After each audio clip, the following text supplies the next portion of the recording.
মৰমৰ ছাত্ৰ-ছাত্ৰীসকল, মোৰ ইউটিউব চেনেলটোলৈ তোমালোক সকলোকে মই স্বাগতম জনালোঁ। মোৰ ভিডিঅ'টো ভাল লাগিলে লাইক আৰু শ্বেয়াৰ কৰিবা আৰু মোৰ চেনেলটো ছাবস্ক্ৰাইব কৰি দিবা। কিবা বুজি নাপালে কমেণ্ট বক্সত লিখি মোক জনাবা। আজিৰ ভিডিঅ'টোৰ জৰিয়তে অনুশীলনী R1ৰ কুৱেশ্যন নম্বৰ 6ৰ সমাধা কৰিম। তলৰ যোৰৰ প্ৰত্যেকৰে মৌলিক উৎপাদক উলিয়াই গ সাগু আৰু ল সাগু থিৰ কৰা। ইয়াত তিনিটা প্ৰশ্ন দিয়া আছে।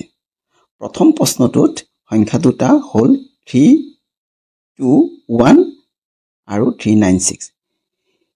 321ৰ প্ৰথমতে আমি উৎপাদক উলিয়াই লওঁ। যেহেতু ইয়াৰ এককৰ স্থানত 1 আছে, গতিকে আমি 2ৰে হৰণ কৰিব নোৱাৰোঁ। ইয়াক আমি 3ৰে হৰণ কৰিব পাৰোঁ। 3ৰে যদি আমি হৰণ কৰোঁ তেন্তে 3ত এবাৰ যাব, গতিকে 1 হ'ব। 2ত 0 বাৰ যাব, হ'বগৈ 21। 321ত 7 বাৰ যাব। যিহেতু 107 এটা মৌলিক সংখ্যা, গতিকে আন কোনো সংখ্যাৰে ইয়াক হৰণ কৰিব নোৱাৰোঁ। গতিকে 321ৰ মৌলিক উৎপাদকবোৰ হ'ল 3 × 107। সেইদৰে আমি 396ক হৰণ কৰিব পাৰোঁ। 396ৰ উৎপাদকবোৰ উলিয়াবলৈ হ'লে প্ৰথমতে আমি ইয়াক 2ৰে হৰণ কৰিব পাৰোঁ। যিহেতু ইয়াৰ একক স্থানত 6 আছে, 2 দি 3ত হৰণ কৰিলে হ'ব 1, থাকিব 1, হ'বগৈ 19।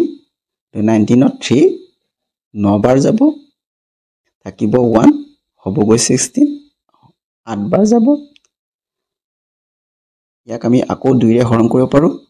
19ত 9 বাৰ যাব, থাকিব 1, 18 হ'ব, আকৌ 9 বাৰ যাব।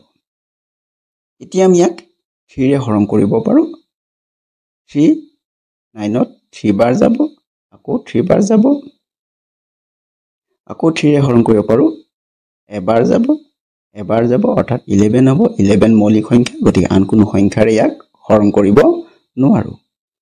গতিকে 396ৰ উৎপাদকবোৰ হ'ল 2 × 2 × 3 × 3 × 11। এতিয়া আমি সংখ্যা দুটাৰ গ সাগু উলিয়াম। এতেকে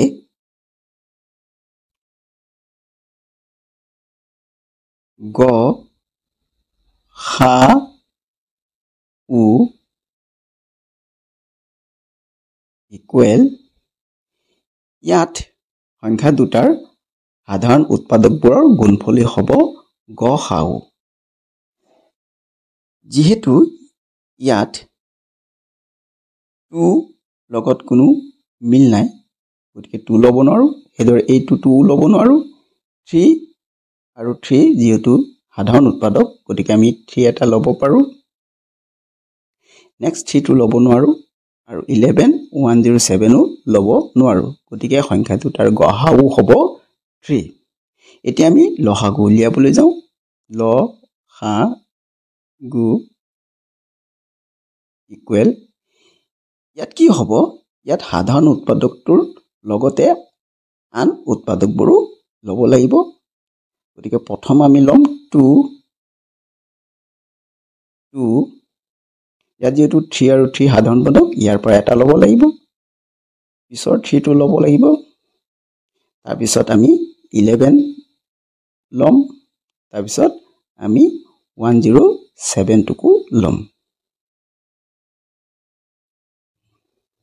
এতিয়া এইকেইটাক আমি পূৰণ কৰিলে হ'ব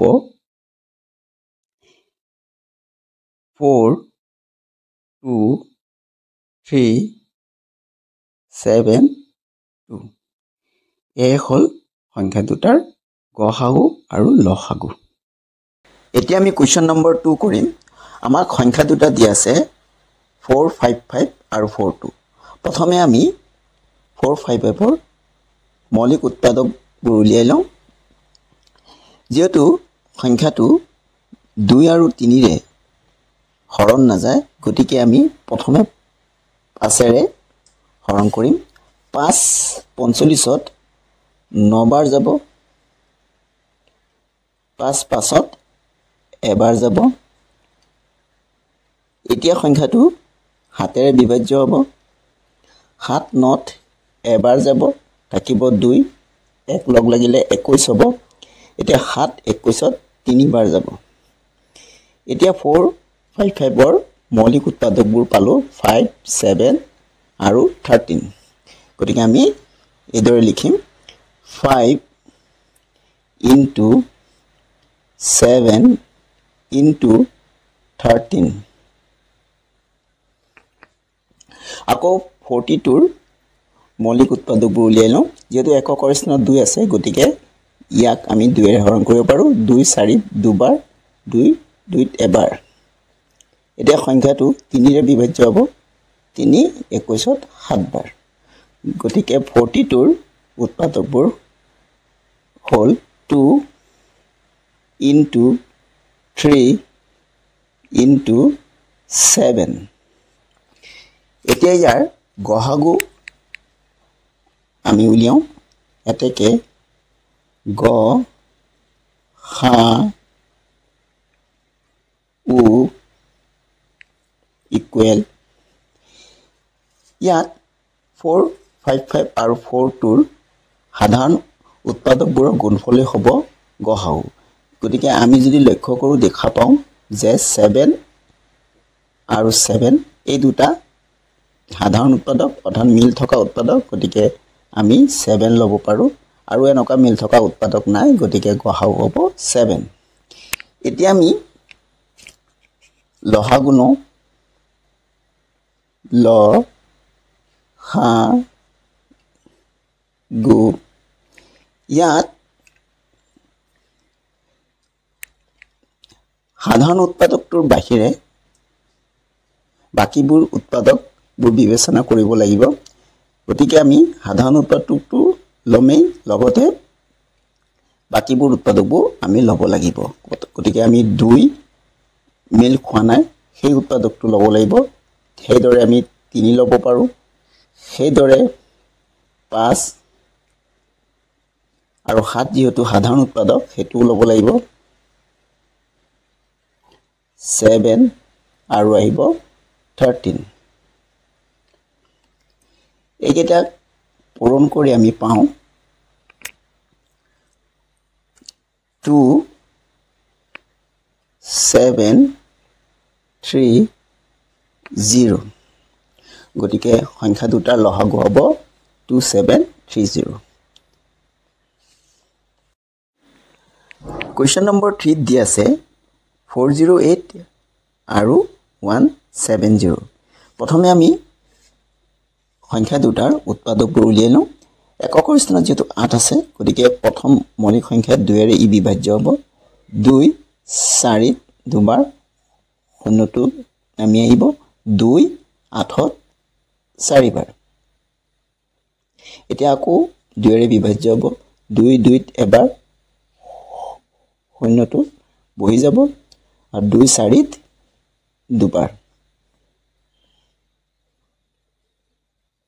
আকৌ ইয়াক 2 ৰে আমি হৰণ কৰিব পাৰো 2 10ত 5 বাৰ 2 2ত এবাৰ এতিয়া ইয়াক আমি 3 ৰে হৰণ কৰিব পাৰো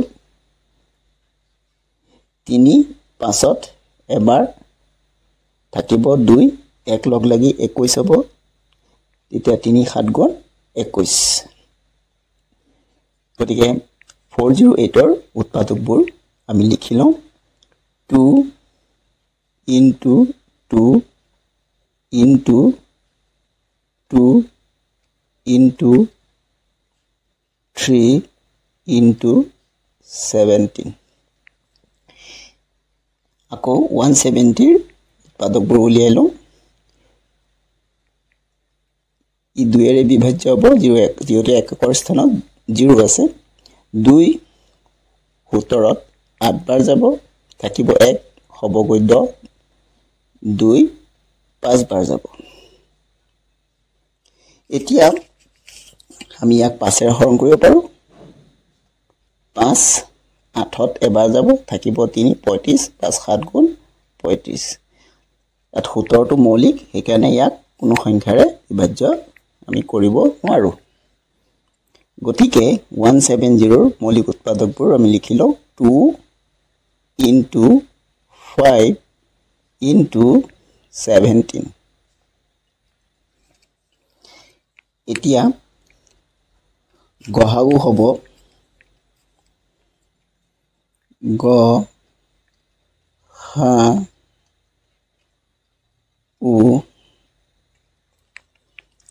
এতিয়া গহাগু যেহেতু সাধাৰণ উৎপাদকবোৰৰ গুণফল হয় ইয়াত সাধাৰণ উৎপাদকটো আমি যদি লক্ষ্য কৰোঁ এইটো 2 আৰু এইটো 2 মিলিছে গতিকে আমি লব পাৰোঁ 2 আৰু এইটো 17 মিলিছে গতিকে আমি লব পাৰোঁ 17 এটা 2 17 গুণ 34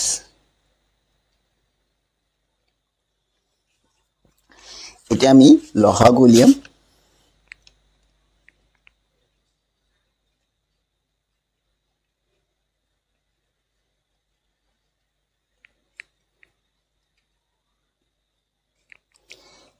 লসাগু যেহেতু সাধাৰণ উৎপাদকটোৰ লগতে বাকি উৎপাদকবোৰো আহে গতিকে আমি প্ৰথমে সাধাৰণ উৎপাদক 2 মিলিছে 2 ললো পিছত এই 2টো লব লাগিব পিছত এই 2টো আমি লব লাগিব তাৰ পিছত 3টো আমি লব পাৰোঁ পিছত 5টো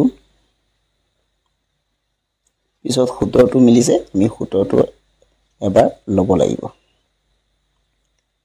এতিয়া এইকেইটা পূৰণ কৰি আমি পাওঁ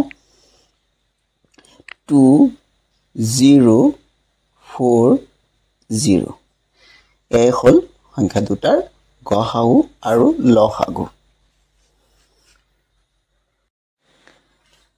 কোৱেশ্চন নম্বৰ 7 হল 2/11 আৰু 1/6 ৰ মাজৰ যিকোনো দুটা পৰিমেয় সংখ্যা লিখা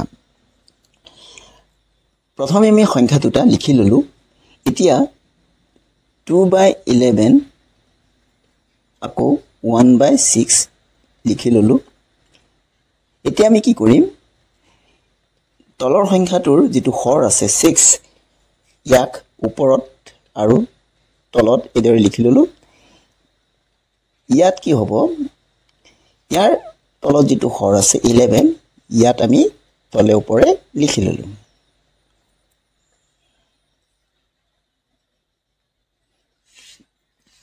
এতিয়া আমি কি কৰিম 2 6 গুণ 12 ইয়াৰ পূৰণফলটো লিখিলো 11 লগত 6 পূৰণ কৰিলে 66 হ'ব ঠিক সেইদৰে 11 লৈ 1 পূৰণ কৰিলে 11 হ'ব আৰু ইয়াত 66 হ'ব যেহেতু 11 আৰু 12 ৰ মাজত কোনো সংখ্যা নাই অখণ্ড সংখ্যা নাই গতিকে আমি এই সংখ্যা দুটা আৰু আগবঢ়াই নিব লাগিব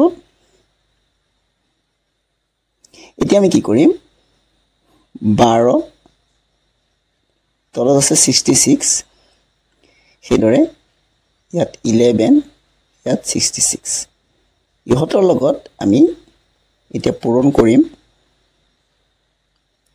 ইয়াত যদি মই 2 পূৰণ কৰোঁ তেতিয়াহ'লে 12 দুগুণ 24 হ'ব ইয়াত 2 পূৰণ কৰিলে 11 দুগুণ 22 হ'ব তো 22 আৰু 24 ৰ মাজত মাত্ৰ এটা সংখ্যা আছে 23 যেহেতু আমি দুটা সংখ্যা উলিয়াব লাগে সেই আমি 2 পূৰণ কৰিলে নহব গতিকে আমি 3 পূৰণ কৰিলে আমি সংখ্যা দুটা পাই যাম গতিকে ইয়াত ওপৰত 3 তলতো 3 ইয়াত 3 ইয়াতো 3 পূৰণ কৰিলো এতিয়া আমি কি পাম 12 3 গুণ 36 হ'ল আৰু এইটো পূৰণ কৰিলে 198 হ'ব সেইদৰে 11 3 গুণ 33 হ'ব আৰু ইয়াত 198 হ'ব এতিয়া আমি সংখ্যা দুটাৰ মাজত দুটা পৰিমেয় সংখ্যা লিখিম এতেকে লিখিম 2/11 আৰু 1/6 ৰ মাজৰ দুটা পৰিমেয়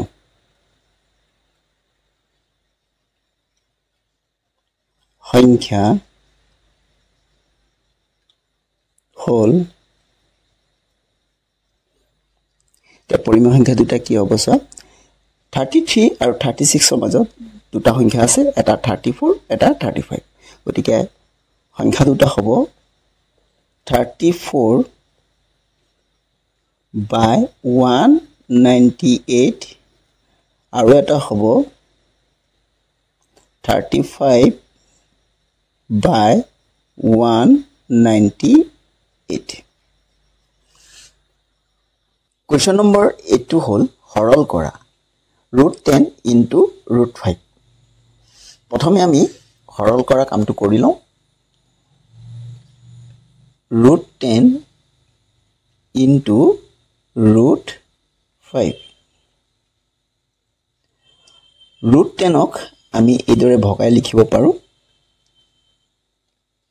√2 into √5 আৰু লগত পূৰণ হিচাপে আছে √5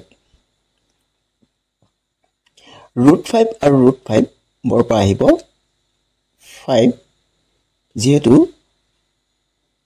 √5 পূৰণ √5 হ'বগৈ √25 5 5 গুণ 25 25 ৰ বৰ্গমূল হ'ব 5 হে √5 into √5 হ'ব 5 আৰু লগত আছে √2 এ হল সৰল কৰা এতিয়া আকৌ আমাক দিয়া আছে √2 ৰ ভ্যালুটো 1.41 হলে প্ৰদত্ত সংখ্যাৰ আসন্ন মান কি হ'ব গতিকে আমি এই কামটো এইদৰে কৰিম আকৌ √10 into √5 equal আমি পাইছো 5 into √2 equal 5 into √2 মানটো দিয়া আছে 1.41 equal হ'ব 5 এগুণ 5 5 4 গুণ 20 20ৰ শূন্য থাকিব 2 দশমিক 5 গুণ 5 5 2 7 অৰ্থাৎ 7.05 এ হল সংখ্যাটোৰ আসন্ন মান